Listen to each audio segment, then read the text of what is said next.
widely accepted that he and John Carey turned the Mountain House into an inn for weary travelers who passed through Turner's Gap.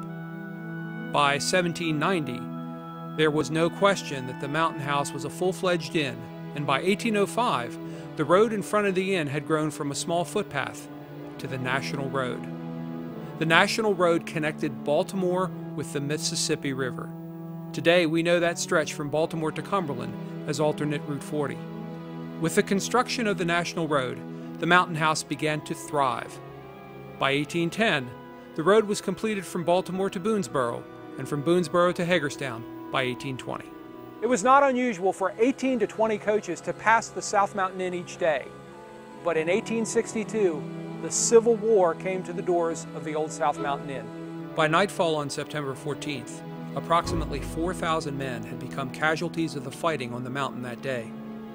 When the Federal Army took possession of the Mountain House the next day, they found the house ransacked and abandoned except for the wounded that lay inside the house and on the surrounding grounds. The inn had been turned into a makeshift hospital, as many of the homes and barns were on that September day.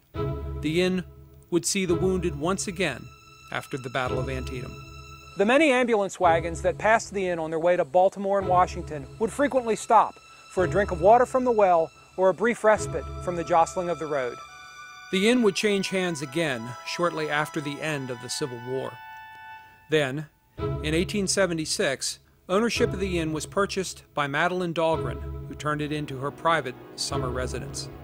Madame Dahlgren is best remembered by the stone chapel she had built across the street from the inn, as well as her novel entitled South Mountain Magic.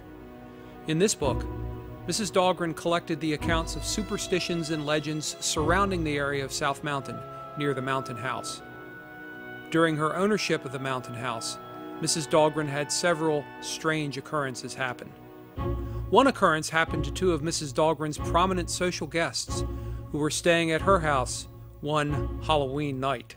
Thank you once again for a lovely evening, Madeline. The dinner was superb as always. So delighted you liked it. Well, thank you. Don't you agree, Raymond? Yes, it was a wonderful evening. I'm so glad you could make it.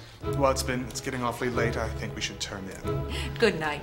Gentlemen, if you'll follow me, I'll show you to your room.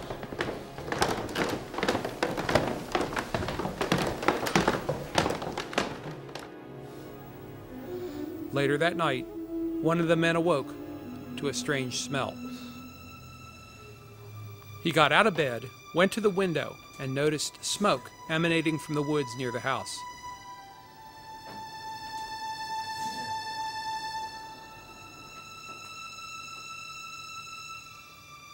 He quickly went and woke his friend and told him of the smell and smoke. Raymond, wake up. Do you smell something?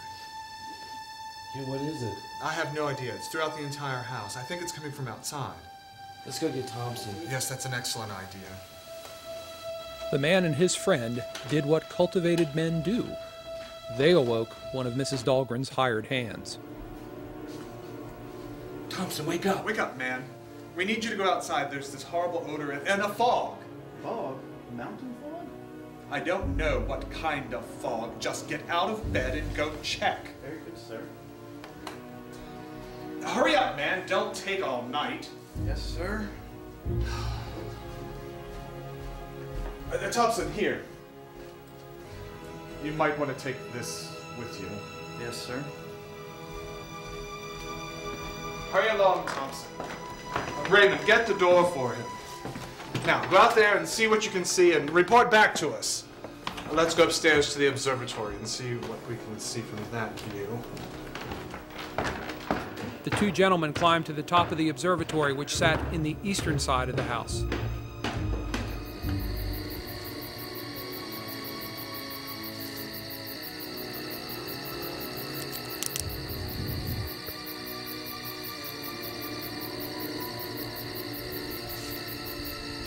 The man investigated much of the property. Well, Thompson? Sirs, there's nothing out there. Good night. Nothing out there? We'll check it out for ourselves, won't we? Come along. Then, shortly after midnight, the two men witnessed something that would remain a legend to this day.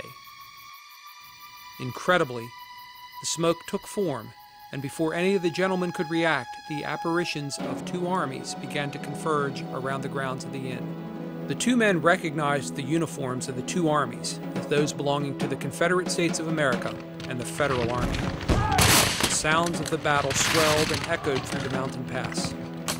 The men knew they were witnessing a ghostly reenactment of the Battle of South Mountain right before them. The distinguished gentlemen quickly retreated and sought shelter in their beds. As quickly as they had appeared, the two armies and the pitched sounds of battle faded away, never to be seen or heard again to this day. Another occurrence happened while Mrs. Dahlgren and a friend were shopping in Frederick. She and her friend were dining in the ladies' lounge of the City Hotel. Thank you so much for helping me pick this hat out, Lydia. I love it.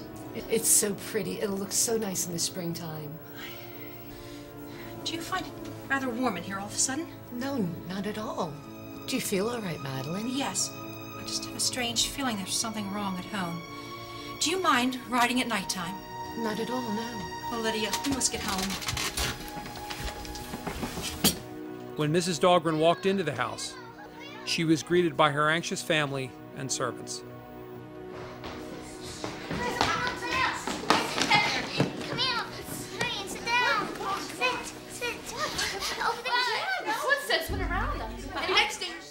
They told her a strange story that occurred after they had finished dining.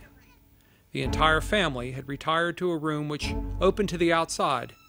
Suddenly, they heard something enter through the front door and make its way into the dining room. The frightened witnesses heard the distinct clatter of hooves as the sound made its way from the dining room to the kitchen. It ascended the main staircase and finally faded away as it entered the attic. Mrs. Dahlgren wrote of several other stories in her book, South Mountain Magic. That book, in fact, is available in the Washington County Library. After Mrs. Dahlgren's tenure, the old mountain house was returned to service as an inn and passed through several owners through the early part of the 20th century. Today, the old South Mountain Inn is proudly owned by Chad and Lisa Dorsey. Both of the Dorseys had worked at the inn for many years before purchasing it. Started back here when I was 18, just out of school, needed a job, started here as a bus person. Did that for about a year.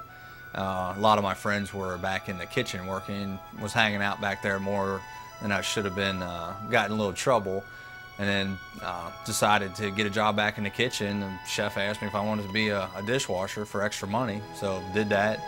He saw how quick I worked, moved from dishwasher to basically prep cook, line cook. That's where I met Chad.